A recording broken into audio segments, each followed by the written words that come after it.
नमस्कार मित्रांनो, माय सपोर्ट त्या मराठी यूट्यूब चॅनलवर तुमचे सर्वांचे मनापासून स्वागत आहे। संपूर्ण महाराष्ट्रासाठी आताच्या क्षणाच्या सर्वात मोठ्या आणि महत्त्वाच्या ठळक बातम्या। राज्यात 7 धडाकेबाज निर्णय। आजपासून सर्वांना खुशखबर। 25 सप्टेंबर बुधवार। काही मिनिटापूर्वीच्या ह्या बातम्या आहेत।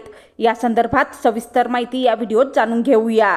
तत्पूर्वी तुम्ही माय सपोर्ट त्या मराठी यूट्यूब चॅनलवर नवीन असाल तर खाली दिलेल्या लाल रंगाच्या सबस्क्राइब बटनावर क्लिक करा आणि समोरील बेल आयकॉन क्लिक करा, जेणेकरून महाराष्ट्राच्या ताज्या बातम्या तुमच्यापर्यंत सर्वात आधी पोहोचतील। तर चला सविस्तर बातम्या जाणून घेऊया। तर बघा, पहिली सर्वात मोठी आणि सर्वांसाठी आनंदाची बातमी। मागील 9 दिवसांपासून मराठा आरक्षणाच्या मुद्द्यावरून उपोषण करत असलेले मनोज जरांगे पाटील यांनी आज उपोषण स्थगित करत असल्याची घोषणा केली आहे। आज आपण उपोषण स्थगित करण्याचा निर्णय घेत आहोत।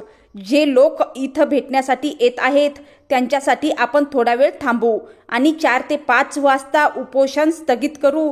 आता उपोषण करून नाही तर सत्तेत बसून आरक्षण मिळवू आणि त्रास देणाऱ्यांना सरळ करू, असं यावेळी जरांगे पाटील यांनी म्हटलं आहे। त्यानंतरची सर्वात मोठी आणि लाडक्या बहिणींसाठी आनंदाची बातमी बघा।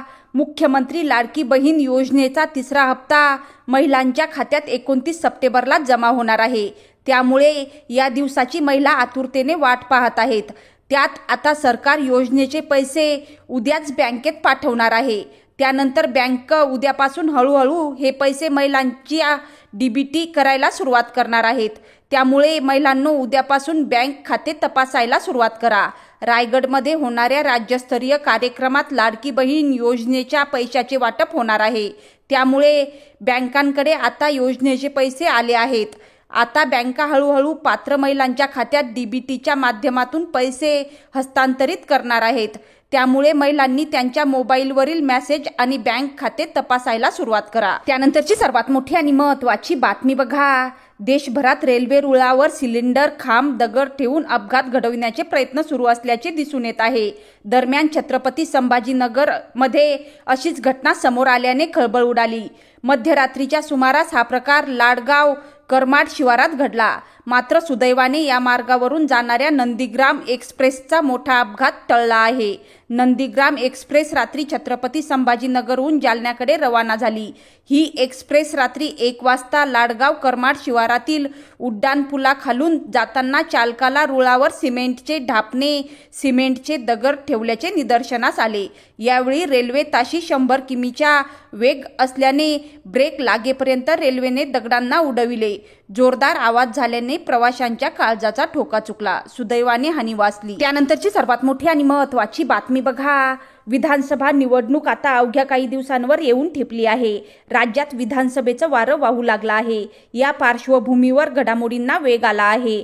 मंगळवारी रात्री छत्रपती संभाजीनगरमध्ये महायुतीची महत्त्वाची बैठक पार पडली। या बैठकीला भाजप नेते आणि केंद्रीय गृहमंत्री अमित शहा यांच्यासह मुख्यमंत्री एकनाथ शिंदे, उपमुख्यमंत्री अजित पवार आणि उपमुख्यमंत्री देवेंद्र फडणवीस यांची उपस्थिती होती। या बैठकीत महायुतीच्या जागा वाटपांचा फॉर्म्युला ठरल्याची माहिती समोर येत आहे। त्यानंतरची सर्वात मोठी आणि महत्त्वाची बातमी बघा।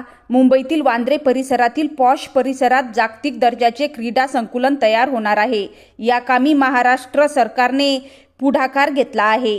क्रीडा संकुलन विकसित करण्यासाठी राज्य सरकारने क्रिकेटपटू अजिंक्य रहाणेला 2000 चौरस मीटर जमीन भाडेतत्वावर देण्यास मंजुरी दिली आहे।